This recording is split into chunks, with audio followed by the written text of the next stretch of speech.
Tidur telentang tidak baik untuk paru-paru. Tidur miring ke kanan tidak baik untuk hati. Tidur miring ke kiri tidak baik untuk jantung. Tidur tengkurap tidak baik untuk usus.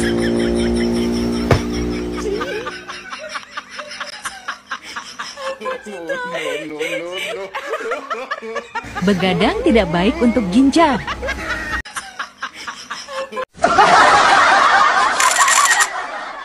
Jadi target Anda bisa mengendalikan, bisa mengontrol dulu. Kalau Anda belum bisa mengendalikan, bagaimana bisa sembuh begitu. Nah, itu yang perlu Anda perhatikan. Assalamualaikum warahmatullahi wabarakatuh. Ketemu lagi dengan Bribka Suyono, masih di channel Suyono Listrik. Tentunya masih membahas seputaran anxiety, psikosomatik maupun asam lambung, dan tentunya berdasarkan pengalaman yang saya alami. Apa kabar Anda semua? Saya doakan semoga Anda selalu sehat, baik jasmani, jiwani, dilindungi oleh Allah dimanapun, kapanpun, tetap tabah menjalani sakit, dan yang terutama Anda segera lepas dari anxiety, psikosomatik maupun asam lambung. Yang baru bergabung silahkan tonton video saya yang dulu-dulu ya, silahkan Anda tonton, Anda lihat, Anda kepoin, ya, kepoin video-video saya bagaimana tip-tip penyembuhan saya gitu. Dan ini tema yang akan saya ambil ini sangat penting sekali. Biar apa? Biar Anda nanti itu mau bergerak.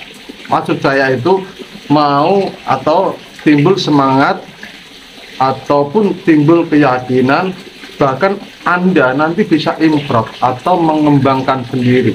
Istilah saya dulu pernah menggemburkan yang namanya ATM, amati, tiru, modifikasi. Nah, itu bukan anjungan tunai mandiri ya. Terus begini ya. Nah, memang saat kita diuji sakit, rasa di hati ini kayaknya kurang menerima, kurang ikhlas. Saya dulu juga begitu. Saat saya dikasih sakit, kok lama nggak sembuh-sembuh, rasanya saya itu nggak ikhlas ya, inginnya berontak, kok saya, kenapa. Nah, padahal kalau saya mau introspeksi diri bahwa sakit saya ini bukan tiba-tiba saya sakit, enggak ya, sakit saya ini saya yakin berasal dari pola pikir dan pola makan saya, pola hidup saya pokoknya gitu. Kalau saya mau introspeksi diri, harusnya saya bisa menerima. Tetapi yang namanya saya hanya manusia biasa, ya wajar kalau saya seakan-akan ya tidak mau menerima atau nggak ikhlas dengan sakit itu. Padahal kalau saya mau menoleh lagi atau menoleh ya ke belakang itu, ternyata pola hidup saya begini, pola makan dan sebagainya begini, di pantesan saya sakit begitu. Itu harusnya. Tapi karena saya manusia biasa, nah sama seperti Anda semua, saya yakin saat Anda menderita sakit, apalagi pertama kali, terus berlangsung lama kok nggak sembuh-sembuh, padahal sudah berobat ke sana kemari, sudah minum herbal, minum obat dan sebagainya, kok tetap saja nggak sembuh-sembuh ya. Ini sebenarnya apa yang terjadi? Nah, kalau kita berpikir secara logika, jadi begini ya, saya ini memang susah, ini memang susah ya untuk Anda tanamkan dalam kehidupan Anda, dalam diri Anda. Saya juga susah, dulu juga susah, tapi ya ini Anda yang pertama harus sering banyak mendengarkan motivasi-motivasi dari seseorang. Tentunya orang itu memahami dengan keadaan Anda, bukan memahami rasa sakit Anda ya. Yang pertama memahami keadaan Anda dulu. Nah, yang kedua, Anda banyak motivasi-motivasi dari orang yang pernah terpuruk dalam sakit itu, anxiety psikosomatik gitu ya.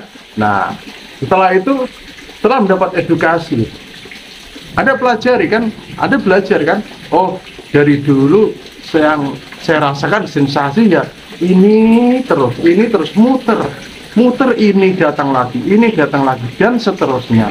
Tapi saya juga sampai sekarang masih bisa berjalan sendiri, masih bisa buang air besar sendiri, ke kamar mandi sendiri.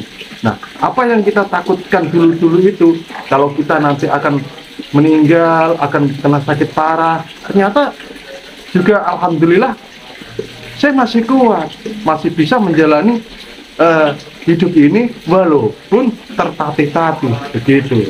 Nah, sebenarnya anxiety psikosomatik asam lambung ini itu tidak bahaya, benar tidak bahaya. Cuma ilusi di pikiran ini, cuma respon kita ini dalam menanggapi sensasinya itu bagaimana. Banyak loh yang tidak alami sakit anxiety psikosomatis, sakit fisik ya, yang banyak orang yang alami sakit fisik, berjalan aja harus digandeng, harus naik kursi roda. Nah, ada yang cuci darah seminggu sekali, sebulan sekali, ada yang transfusi darah setiap sebulan sekali, dan sebagainya dan sebagainya. Nah, Anda semua termasuk saya ya, masih bisa menikmati hidup ini di rumah, tidak di rumah sakit, berjalan saja juga masih bisa walaupun kadang sempoyongan. Nah, tidur masih bisa walaupun kadang bisa tidur, kadang nggak bisa tidur. Ada loh yang nggak tidur sama sekali, tidur harus dibantu disuntik, begitu ada. Itu. Nah, dari situlah kita introspeksi diri, kita menyadari, oh sensasinya ternyata begini. Nah, setelah itu Anda mengamati di diri Anda, amati, oh iya, kalau saya begini ternyata begini, dan sebagainya. Nah, nanti suatu hari Anda bisa menyimpulkan sendiri sakit Anda bisa menemukan cara tersendiri untuk kesembuhan Anda. Nah, trik dan strategi nanti Anda akan menemukan sendiri. Saya itu hanya menyampaikan pengalaman saya. Ini loh saya sembuh dengan begini dan sebagainya. Itu. Nah, itu bisa Anda tiru. Nah, kalau tidak cocok, ya lain orang itu kan lain penerimaan, begitu ya. Tetapi kalau Anda mau menjalankan solusi dari saya, terutama meditasi, relaksasi, itu Anda yakin, terus Anda tetap, kalau sudah nggak bisa terkontrol, ya pikiran Anda nggak bisa ngontrol pikiran Anda nih, di jalan sendiri. Anda butuh psikiater atau psikolog, begitu. Jadi dua ikhtiar insani dan ilahi itu tetap Anda lakukan. Nah, relaksasi ini yang banyak menyepelekan. Walaupun kadang Anda melakukan relaksasi dalam keadaan merasakan sensasi, itu justru malah bagaimana? Itu saya paham. Saya dulu juga begitu, ya. Nah, nanti setelah Anda mengamati, ya, bisa meniru apa yang saya ungkapkan, apa yang mentor-mentor lain ungkapkan. Nah, Anda nanti bisa yaitu mengembangkan sendiri, improv, ya, begitu. Jadi nanti Anda akan menemukan trik dan strategi sendiri dalam menyembuhkan sakit Anda. Kalau nggak menyembuhkan secara cepat, ya bisa mengendalikan dulu. Jadi target Anda bisa mengendalikan, bisa mengontrol dulu. Kalau Anda belum bisa mengendalikan, bagaimana bisa sembuh, begitu. Nah, itu yang perlu Anda perhatikan. Nah, jadi inti dari ini semua, hadapi dulu. Sakit itu hanya dapat kita cegah, ya, tidak bisa kita hindari, karena sakit datangnya dari Allah. Nah, dengan kita diberi sakit, berarti kita disuruh belajar. Belajar apa? Belajar menerima keadaan, belajar ikhlas, belajar untuk tetap berusaha. Bagaimana caranya? Begitu, ya. Waktu kita sehat, mungkin kita nggak pernah belajar mengenai kesehatan. Hidup sehat itu bagaimana. Nah, saat kita sakit, saya yakin kita mau belajar yaitu yang namanya, wah, bagaimana ini tipnya, bagaimana pola makannya, bagaimana. Nah, itu, ya. Waktu kita sehat dulu, ya mungkin sebagian orang termasuk saya, ya, saya gunakan untuk, ya, begadang, terus ya makan makanan yang nggak sehat, tidak pernah ibadah, ya, jarang beribadah, jarang sholat, terus jarang istighfar dan sebagainya. Nah, dengan sakit pasti Anda semua termasuk saya juga, saya yakin lebih mendekat sama Allah, ya, pasti memperbanyak zikir, memperbanyak istighfar. memperbanyak sholawat. Nah itu, kita itu hanya diingatkan, misalnya saya, kan kamu saya kasih sakit, belajar dari sakitmu, perbanyak ibadahmu, begitu ya. Itu kalau kita mau introspeksi diri, memang itu susah ya, memang itu susah, tetapi bukannya tidak bisa. Saya aja sekarang stamina saya kan belum pulih 100%, kadang saya juga kok lama sekali, tapi saya stop di situ.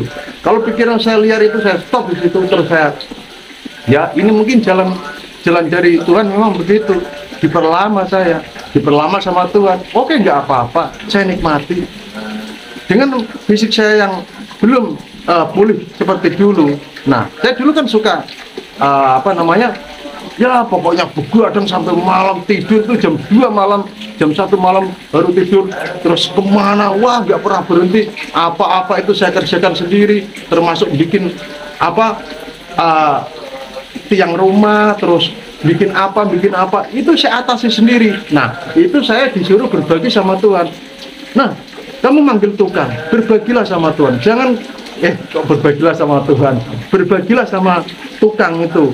Dia dikerjakan tukang, biar kamu membayar tukang. Jangan kamu kerjakan sendiri, Yon. Itu. Nah, itu. Nah, dulu apa-apa saya kerjakan sendiri. Benerin motor, tenaga saya kuat, masih bikin sendiri. Saya buat kolam itu saya buat sendiri dulu. Nah, itu buktinya Tuhan disuruh saya mau untuk berbagi sama yang lain. Ya, kalau saya kerjakan sendiri, tukang dapat uang dari mana? Gitu. Nah, yang ini yang lebih penting adalah sedekah. Nah, mungkin kita dulu jarang sedekah, ya. Apalagi saya akui dulu jarang sedekah. Ya, saya akui, saya nggak munafik. Saya nggak mau membaik-baikkan diri saya. Ya, dengan adanya sakit, ya alhamdulillah saya bisa berbagi sama orang lain. Begitu. Sedekah tidak harus yaitu memberikan uang. Kalau nggak punya materi kita ya, memberi uang, memberi sembako dan sebagainya. Sedekah itu bisa senyum, bisa dengan tenaga kita, bisa dengan pikiran kita. Gitu. Ya, gitu. Jadi nikmati prosesnya dulu, tetap sabar. Saya yakin nanti ada sembuh. Oke, salam sehat dari Wassalamualaikum warahmatullahi wabarakatuh.